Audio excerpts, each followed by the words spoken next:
Kids, it's possible to be like me.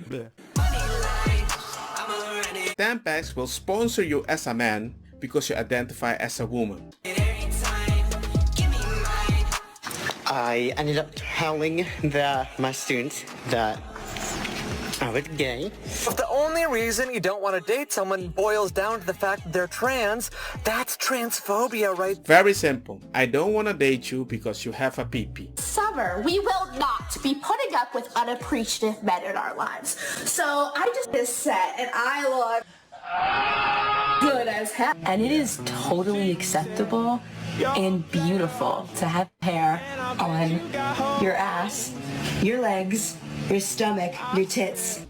By your logic, that this is the way you are and you like that hairy stuff on your body and all those stuff, hey Gucci, I'm not forcing you to do anything that you do not want to do. But if a guy does not enjoy that, he has the right to say it. If he's a guy that, hey, I like it this way, it's normal. Let him do what he wants to do. I don't know why. I like red hair. If I like it, do you think I'm gonna force my wife to paint her hair red? No, I'm not gonna do it. So you can ask me to like your hairy butt. And be happy. In fact, it's great to be like me and to be happy. I find it very weird that you think this is appropriate for kids. Why don't you make content for people, not kids? I don't make content to convince kids in their home without their parents' consent. So the fact that you're doing it as if they're happy, I'll be more happy, I did some good, maybe, or maybe once they're 18, you're gonna give them a call, right? It's okay to like dresses, to like sparkly things, to be it's okay to be a little different than... I mean, I was different. I didn't feel like I was like the other guys. So I adapted. I upgraded. I did my effort to show them that I can give something that is not exactly what they consider masculine, but hey, maybe he's smart, maybe he's funny. You try to do something to adapt.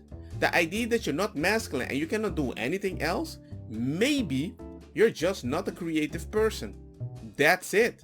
But the fact is you're gonna be like, you know what? No, but I cannot identify with those people. I cannot beat them. So I'm gonna identify as a whole different thing because I wanna be unique because nobody sees me as unique. And then finally somebody tells you, hey, you are unique and you're gonna stay there, but you're in your bubble. And when you try to relate to other people, you're not, oh, I cannot reach them. But you're like, hey man, maybe I can change this kid. Because when I tell them, hey, I'm gay, they're finding, oh, that's interesting. Why are you gay? And I'm like, yeah. So it's like two kids boys together in a bubble. I think that's dangerous. What people want you to be than what people expect you to be. And I'm old. And I grew up without any examples of people like me. And so I really... By your standard, if you didn't have any example, how did you end in the way that you are right now? You had an example and in a video labeled for kids. For kids. Imagine if I said, hey, kids, I'm hetero. I'm happy. I wanted to tell you, it's possible to be like me and then grow up and be happy. Possible to be like me and grow up and be surrounded by wonderful friends. To be...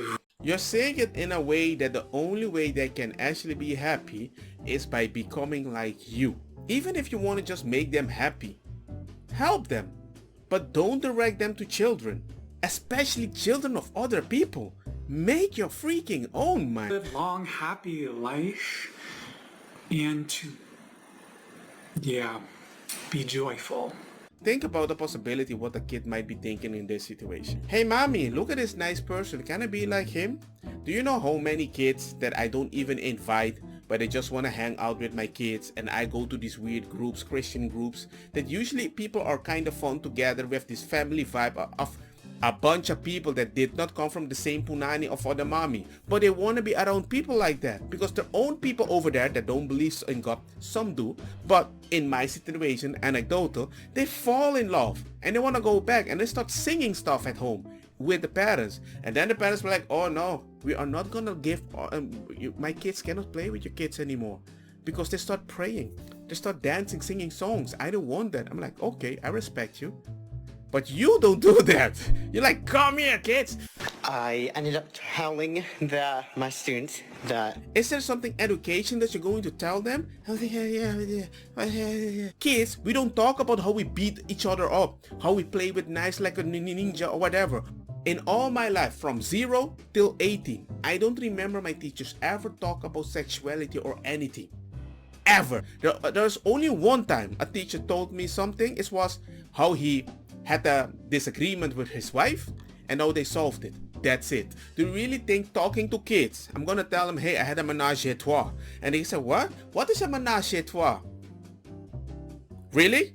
That's what I'm going to teach a kid? Kiss my ass, man. Well, actually, you might like it. and how it came up was one of the students was like, my mom thinks that you're gay because of your voice.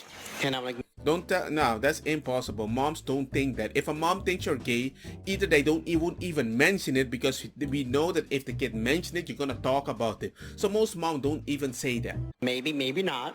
So they were asking me if I was, because I kind of alluded that I was. Eluded. So I kind of let them wonder and ponder on it. And I have like the LGBT promotional, this is a safe. Oh, so you have the LGBTQ ready, all the rainbow flags and all those stuff ready just in case? Really? That's cool. That's cool. You're just eluding, right? You're not starting the conversation. Of course not. Of course not. That's like me sitting on a train with my pee-pee out. I'm not starting the conversation, right? Oh my god. Most people, usually like this, especially on the left in this situation, they don't even want to have kids. They consider them a hassle. But they don't mind educating your kid in the best time of their lives or when they're the most vulnerable. I don't know how you're so patient. Everybody says it's painful, hard work, but then they're like, it's the best thing. I don't want to do it. This is crazy. Okay, Gucci. Then why are you trying to educate the kid if you hate them so much? Yeah, we need to, because I had a bad time. Well, you had a bad time. Maybe you made bad decision. That's it. That's not gonna happen. It's just a kiss. It's just a kiss. Just like mommy kissed you, I can give you a kiss too. No. It's okay for boys to kiss boys. No. I did officially tell them. They of course went berserk. So instead of teaching social studies today, they just asked me a whole bunch of questions about me. So instead of teaching them school, yeah, let's talk about my personal life. That's a good teacher, right? No, man. You are a groomer. Okay, groomer. Yeah, man.